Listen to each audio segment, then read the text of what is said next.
Kyiv was jolted awake in the dead of night. In the wee hours of Saturday, explosions ripped through Ukraine's capital as Russia launched a fresh wave of missile and drone attacks. Air raid sirens wailed, air defenses thundered into action. Journalists on the ground reported repeated blasts over the next hour, including the interception of a ballistic missile, as officials warned residents to stay inside shelters. By morning, the toll was clear. 1 person was dead. 4 others were wounded. Fires burned across multiple districts after falling debris struck residential buildings. In the Helosievsky district, 2 people were hospitalized in serious condition. Mayor Vitaly Klitschko said parts of the city were left without heat and running water, a brutal blow as winter temperatures grip the capital.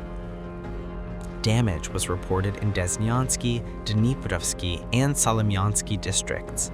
Emergency crews flooded the streets, 134 rescuers, dozens of fire engines, police, medics, volunteers, and city workers racing to contain the destruction.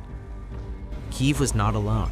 In Ukraine's second-largest city, Kharkiv, a separate barrage tore through neighborhoods in the northeast. Strikes damaged a maternity hospital and a dormitory housing displaced people. At least 11 people were injured. Fires erupted and shattered buildings stood as grim proof of another sleepless night under fire. These attacks came hours after Kyiv, Moscow, and Washington held their first known trilateral talks since the war began, meeting in Abu Dhabi with plans to continue negotiations over the weekend. Russia sent senior military and intelligence officials. Ukraine dispatched top diplomats and security figures. The United States was represented by envoys close to President Donald Trump. At the heart of the talks, territory, particularly the mineral-rich Donbass, long demanded by Moscow and firmly rejected by Kyiv. Yet, as diplomats spoke of peace, missiles fell. Ukraine's negotiator Rustem Umerov said discussions focused on a dignified and lasting peace, while President Volodymyr Zelensky cautioned it was too early to judge the outcome. The main thing, he said, is whether Russia is finally ready to end the war. 4 years into the conflict, Russia still occupies roughly 20% of Ukraine, including much of Luhansk and parts of Donetsk, Kherson, and Zaporizhzhia. And once again, winter has become a weapon. Repeated Russian strikes on Ukraine's energy infrastructure, attacks repeated every winter since 2022, have plunged cities into darkness, cold, and water shortages. As negotiations continue behind closed doors, Ukrainians endure another freezing night, waiting to see whether diplomacy can succeed where air defenses are stretched thin. A late-night meeting that could redraw the course of the Ukraine war. Behind closed doors in Moscow, Russia's president sits down with American envoys. The talks are described by the Kremlin as substantive, constructive, and very frank. And they come as diplomatic momentum suddenly accelerates under President Donald Trump. Kremlin foreign policy aide Yuri Ushakov says the Americans arrived well prepared. He says the United States had done significant groundwork on security discussions. The Kremlin says there is hope these talks could now lead to a settlement being found. That language is carefully chosen and rarely used. According to Ushakov, the talks are not ending in Moscow. The next step is already agreed: 3-way security negotiations involving Russia, the United States, and Ukraine. Those talks are set to take place in Abu Dhabi later on Friday. The Kremlin says the U.S. envoys shared their assessment of President Trump's recent meeting with Ukrainian President Volodymyr Zelensky.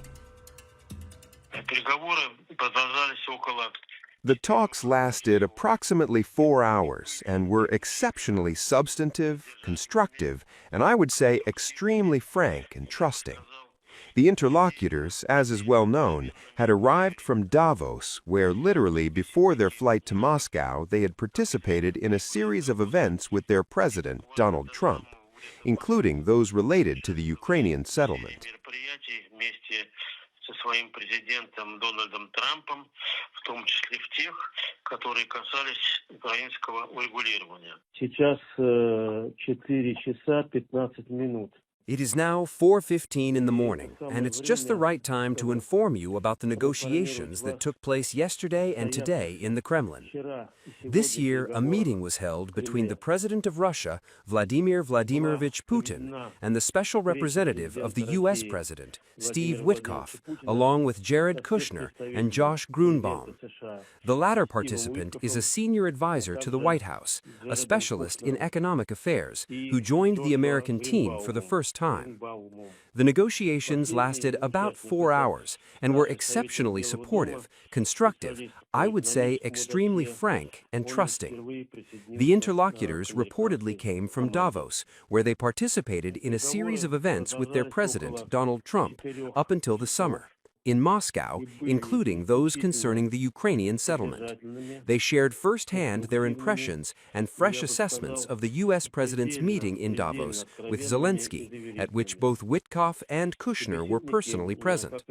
They also assessed other contacts that took place in December and January at Mar-a-Lago in Florida and in several European capitals. Overall, I would say that the meeting of the President of Russia with the American representatives was specially focused on obtaining information from the results of the Americans' contacts with Ukrainians and European partners, and together the two sides aimed to determine the parameters of further actions. The next step in this direction was agreed upon. It was agreed that today, that is Friday, January 23rd, the first meeting of the Trilateral Working Group on Security Issues will be held in Abu Dhabi. Trilateral working groups mean representatives from Russia, the USA, and Ukraine.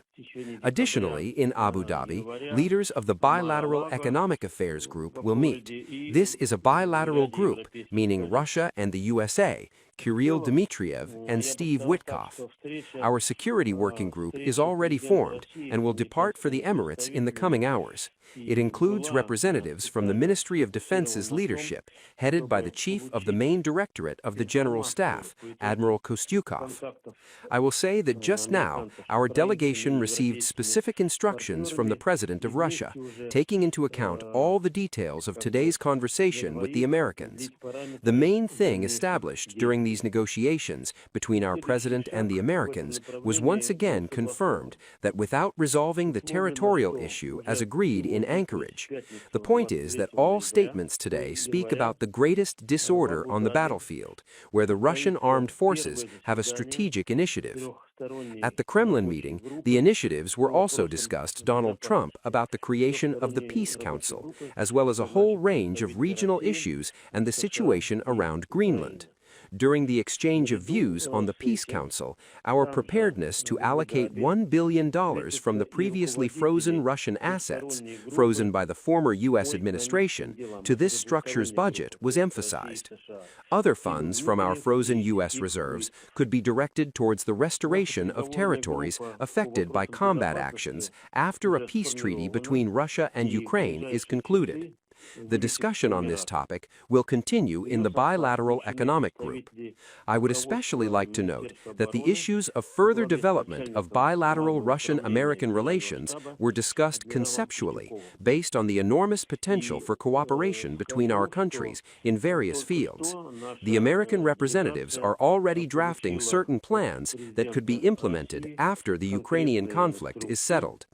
Returning to today's meeting of the Security Working Group, the Americans, it should be recognized, did a lot to prepare for it, and they hope this meeting is successful and opens up prospects for progress on all issues related to ending the conflict and reaching an agreement on peaceful resolution. Overall, I repeat once more, the meeting that just concluded in the Kremlin was useful in every sense for both our side and the American side, conditionally at the meeting that the Russian and American sides will maintain close contact with each other in the future, both on Ukrainian issues and on other topics. Мы, как подчеркивал Владимир Путин, искренне заинтересованы в регулировании украинского. Russian envoy Kirill Dmitriev confirms the importance of the meeting saying President Putin held a serious and meaningful discussion with the American delegation. Dmitriev posts his remarks publicly but offers no further detail. The lack of specifics only heightens the significance. I had a good meeting, but I've had, numerous good meetings with President Zelensky, and it doesn't seem to happen. It's funny, I put out a 35-year war in a day, a 32-year war in 2 days, and other wars, the worst was like 4 days. And this one goes on and on forever, and actually they may have been more complex. They'll make concessions. Everybody's making concessions to get it done. Europe is going to be a part of it. It's going to be a part of it. It's more for Europe than for me. I mean, I'm doing this more for Europe than for me. I'm doing it to save lives, number one. I'm doing it secondarily for Europe. I'm not doing it so much for the U.S. It doesn't affect us very much. Other than the loss of lives, we're not affected by this deal. It's thousands of miles away. We're separated by an ocean. But I have an ability to get things done like this, and we'll see if I can get it done. I mean, it would never have gotten done. I thought Putin wanted the whole thing. Maybe he does, but he's not gonna be going there unless we don't make a deal. But we had a good meeting today with President Zelensky. I think a very good meeting. And what's happened here is there were times when Putin didn't want to make a deal, times when Zelensky didn't want to make a deal, and it was like opposite times. Now I think they both want to make a deal, but we'll find out. It's pretty tough. It's really tough on the people of Ukraine. I'll tell you this. How they live without heat, where it's 20 degrees below zero. It's very cold. That's a colder climate for the most part than Canada, and they live without heat. I asked them, how do they do that? And he gave me an answer. It's pretty amazing what they do to live. There's no way to live.